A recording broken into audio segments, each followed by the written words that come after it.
Hello, all you freedom-loving people. Welcome to another episode of Front Page. I'm your host, Scott Cameron Goulet.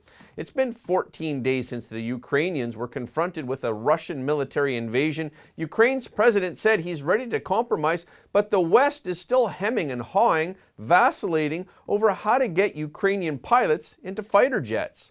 The U.S. is reluctant to confront Russia directly and wants to push Poland to the forefront, but Poland did not fall for it and kicked the ball back to Washington. Likewise, Russia has not been able to get more support from its ally, the Chinese Communist Party.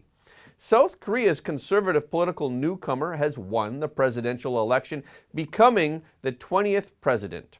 Leftist media calls him South Korea's Trump. This is a blessing for the Korean people. There is new evidence that Facebook colluded with Big Pharma, the World Bank, and governments to propagate vaccines to the world. Okay, let's get into it. Poland is prepared to deploy all its fighter jets to U.S. Air Base Ramstein in Germany and to put them at the disposal of the United States, the Polish Foreign Ministry said on March 8th. Poland has also urged other NATO members to do the same. It all started when Ukrainian President Zelensky made an urgent request on March the 5th for Western countries to provide aircraft to Ukraine. The U.S. suggested that NATO countries provide former Soviet MiGs, which Ukrainian pilots are already trained to fly. The United States named Poland at the time and unilaterally announced that Poland would provide Ukraine with MiG-29s in exchange for U.S. F-16s. Under the proposal, Poland would ship the jets to a U.S. base in Germany, where they would be repainted and flown to a non-NATO, non-EU country. Ukrainian pilots would then come to fly them back to the Ukraine. Secretary of State Antony Blinken said in a March 6 interview with CBS News that the proposal got the green light, and then the Polish Foreign Ministry immediately came out and denied it, saying it was not a Polish plan.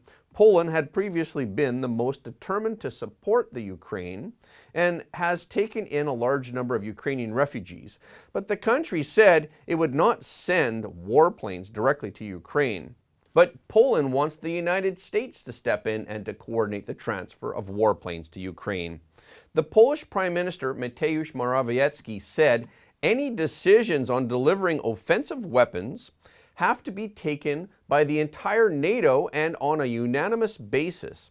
This decision is very understandable. Russia announced on March the 6th that any country that allows Ukrainian-operated aircraft to attack Russian forces from the country's territory will be considered to have entered the conflict. The decision on whether to provide warplanes to Ukraine should be up to the Polish government, not the White House. However, the U.S. is apparently unprepared to take up the mantle. The U.S. State Department said that Poland's move came as a surprise. Pentagon Press Secretary John Kirby said on Tuesday that the Pentagon rejected Poland's plan to transfer the fighter jets to the U.S. and to deliver them to Ukraine, calling it untenable. Kirby said he is now in contact with the Polish government on this matter. He noted, as we said, the decision on whether to transfer Polish-owned aircraft to Ukraine is ultimately a decision for the Polish government. He added, we will continue to consult with our allies and partners on our continued security assistance to Ukraine, because the fact is that the Polish offer shows precisely some of the complexity of this issue.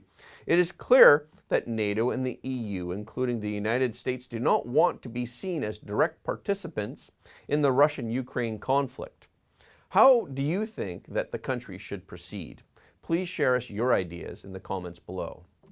Because of the CCP's close ties with Russia, people are concerned about the role that the CCP may play in the Russia-Ukraine crisis. Economic aid from the CCP may help Russia get a complement to the war. However, some economists believe that no matter how hard the CCP tries to cooperate with Russia, it will not be able to help Russia solve its economic difficulties. Paul Krugman, an American economist, points out that the CCP is constrained by 4 problems that prevent it from helping Russia boost its economy. In an op-ed in the New York Times, he listed 4 key points. First, the CCP is unable to supply some essential products such as Western-made aircraft parts and high-end semiconductor chips. Second, although the CCP is not a party to the sanctions, its economy is fully dependent on the rest of the world. This means that Chinese banks and other companies may reduce their dealings with Russia in order to protect their business from being affected. The CCP fears losing access to more important international markets or incurring outside regulatory crackdowns that could bring business to a grinding halt. The third point is that although China and Russia share a common border, the two countries are far apart in terms of economically developed regions. Most of Russia's economic activity is located in the Western Urals, while China's is located near the East Coast. Beijing and Moscow are more than 3,500 miles apart, which substantially reduces the effectiveness of economic cooperation between the two countries. The fourth and last point is that Russia and China are unable to cooperate sincerely. China has long been the world's factory and has made huge economic profits. Russia, on the other hand, lags far behind China economically, but Putin's government will never willingly be constrained in any way by the CCP. This has led to an unstable relationship between the two countries. Krugman predicts that Russia may lack a large number of key products needed to run its economy in the future due to the sanctions, and if the import of spare parts and maintenance of aircraft is blocked, Russia's domestic aviation activity could be rapidly weakened. Then, the method of cooperation between Russia and China for transporting goods will be even more limited, probably via two overloaded long-distance rail lines, which will be extremely inefficient. On the other hand, Russia's aggression against Ukraine is further engulfing China's European markets. The war has put a full stop to trade activities in ports such as Odessa, Ukraine. The Belt and Road project along the Black Sea has been completely disrupted. Ella Herska, an analyst at the Jamestown Foundation, a Washington think tank, commented that a number of Russian military attacks in recent years have put China's economic activities in jeopardy, and the Russia-Ukraine war could further disrupt China's economic activities in Ukraine. Before we go on to South Korea's election results and how Facebook, pharmaceutical companies, and the administration closed ranks and went out of their way to promote the COVID vaccine, we had an episode analyzing the important implications of the South Korean election for the U.S. on our membership site.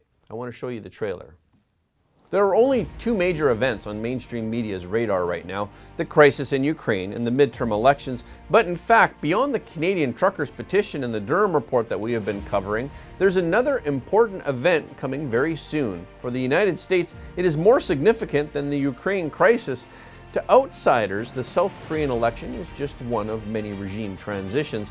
But in the eyes of Washington, Beijing, and Tokyo, this election is crucial in determining the geopolitical landscape in the context of the U.S.-China confrontation.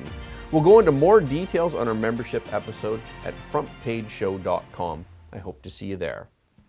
In the South Korean presidential election held on March 9th, former top prosecutor Yoon Suk-yeol won the election by a tiny margin as South Korea's new president.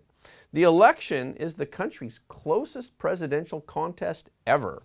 The political newcomer Yoon secured 48.6% of the vote, compared with his main opponent, former governor Lee Jae-myung's 47.8%.